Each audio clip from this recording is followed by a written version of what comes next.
The Bible is a book of many wonders. It is a timeless collection of texts that has inspired, guided, and comforted countless individuals throughout the ages.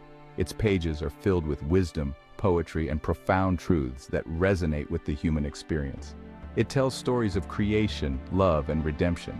From the majestic account of the world's beginnings in Genesis to the tender narratives of love and sacrifice, the Bible captures the essence of human existence and the divine love that underpins it all.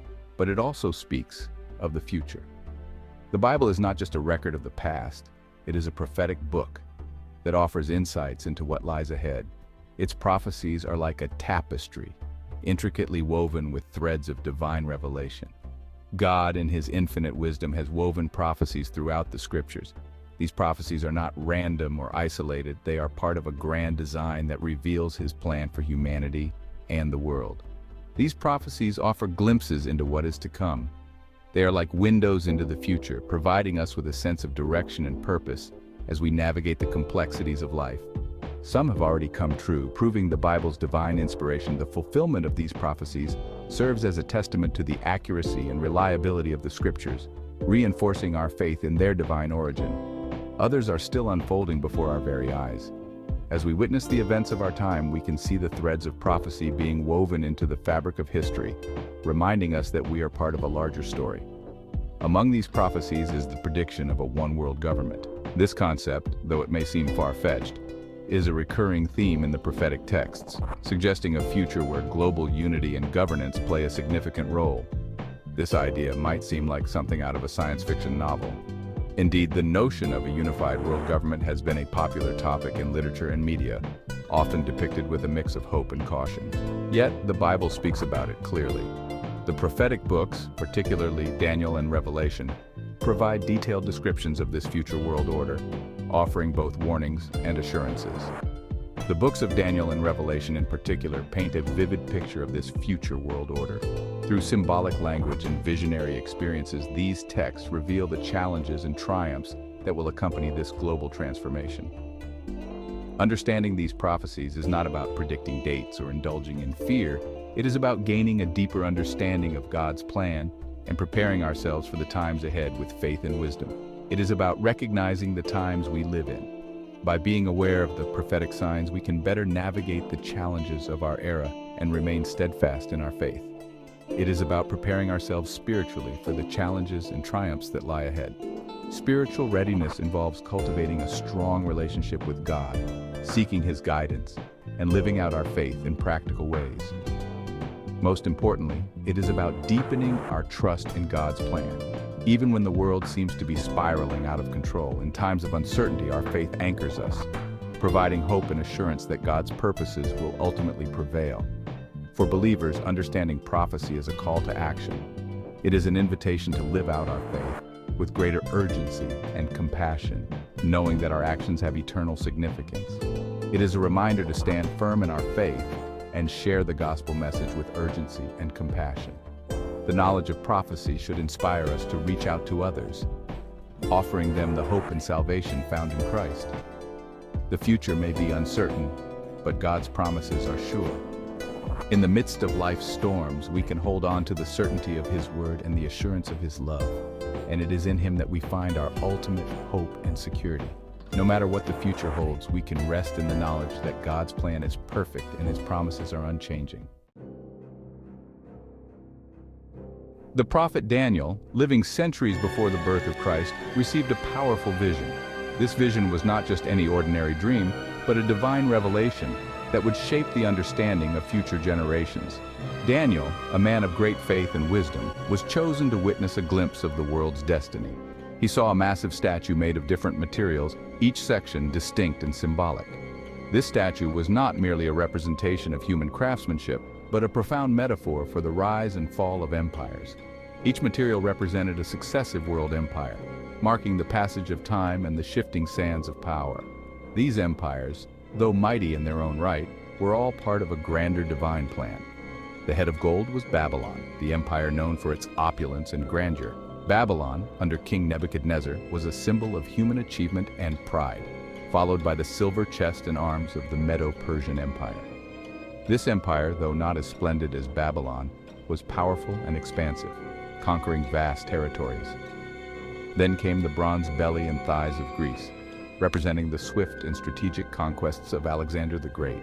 Greece brought with it a new era of culture, philosophy, and military prowess. And finally, the iron legs of the Roman Empire. Rome, known for its strength and durability, dominated the ancient world with an iron fist, leaving a lasting legacy on law, governance, and architecture. But the vision didn't end there. Daniel's prophecy extended beyond these historical empires, hinting at a future yet to unfold. Daniel saw that the feet of the statue were a mixture of iron and clay. This peculiar combination signified a kingdom that would be partly strong and partly fragile. This final fragmented part of the statue represents the final form of world government. A coalition of nations, diverse in nature, yet attempting to unify under a single banner. It will be a fragile coalition of nations, strong as iron yet brittle as clay. This paradoxical nature suggests internal conflicts and instability, despite outward appearances of strength. Centuries later, the Apostle John, exiled on the island of Patmos, received his own vision. John, in his isolation, was granted a revelation that would echo Daniel's prophecy and provide further insight into the end times. In the book of Revelation, John describes a terrifying beast with 7 heads and 10 horns, a creature of immense power and malevolence. This beast was not just a symbol of chaos, but a representation of a formidable global power. Representing a global power that will deceive nations and wage war against God's people. This power will rise with promises of peace and unity, but will ultimately bring destruction and persecution. This beast, like the statue in Daniel's vision, represents the culmination of human ambition and rebellion against God. It is a stark reminder of the consequences of turning away from divine guidance.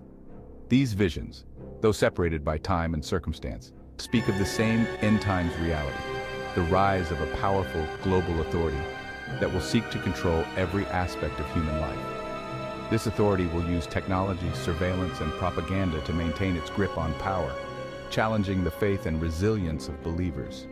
The prophecies of Daniel and John serve as a warning and a call to remain vigilant, faithful, and prepared for the trials that lie ahead. The prophecies of Daniel and Revelation paint a clear picture of the nature of this world government. It will be characterized by centralized power and control. Individual nations will lose their sovereignty, subsumed under the umbrella of this global authority. This one world government will seek to control not only political systems, but also economic activity, social structures, and even religious beliefs. The book of Revelation describes a system where individuals are forced to bear a mark in order to buy or sell. This mark represents a forced allegiance to the beast and its system of control. The erosion of individual freedom and national sovereignty will be a gradual process, but the end result will be undeniable. The world will find itself under the sway of a powerful elite. This elite will operate outside the bounds of traditional accountability, answering only to itself. It is important to note that this one world government will not be a utopia. It will not usher in an era of peace and prosperity. Instead, it will be a time of great tribulation, marked by persecution, war, and natural disasters. The Bible tells us that this world system is ultimately destined for destruction, judged and overthrown by the returning King, Jesus Christ. While the exact timing of this one world government's emergence remains unknown, the anticipation and speculation surrounding it have been subjects of intense discussion and debate for centuries. The Bible does highlight certain signs that will precede its arrival, offering us a glimpse into the future through prophetic scriptures. These signs are not meant to be interpreted as a checklist for predicting a specific date, but rather as indicators of the season in which we live, guiding us to be vigilant and prepared. Just as the changing seasons signal the passage of time, these signs serve as spiritual markers, reminding us of the transient nature of our world and the eternal significance of our faith. One of the most prominent signs is the increasing globalization of the world. This phenomenon is not merely an economic or cultural shift, but a profound transformation that affects every aspect of our lives. Technological advancements in communication, transportation, and finance have made the world a smaller place, enabling instant connections and transactions across vast distances.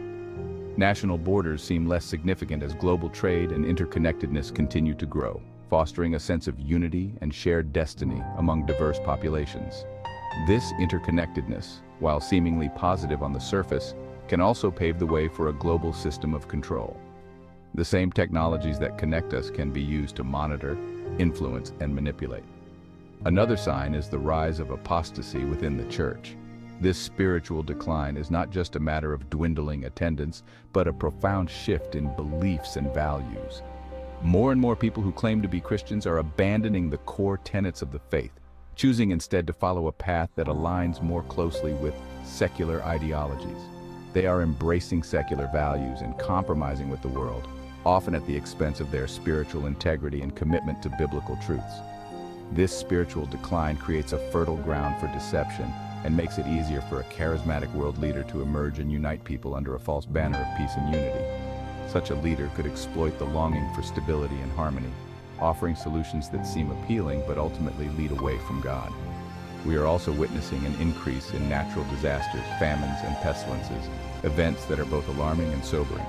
Just as Jesus predicted in Matthew 24, these calamities serve as a stark reminder of the fragility of our world and the urgency of our spiritual readiness. These events, while tragic, serve as a reminder that this world is not our home. They call us to reflect on our priorities, to reach out in compassion, and to strengthen our faith in the face of adversity. As we witness these signs, we are reminded that we are living in the last days.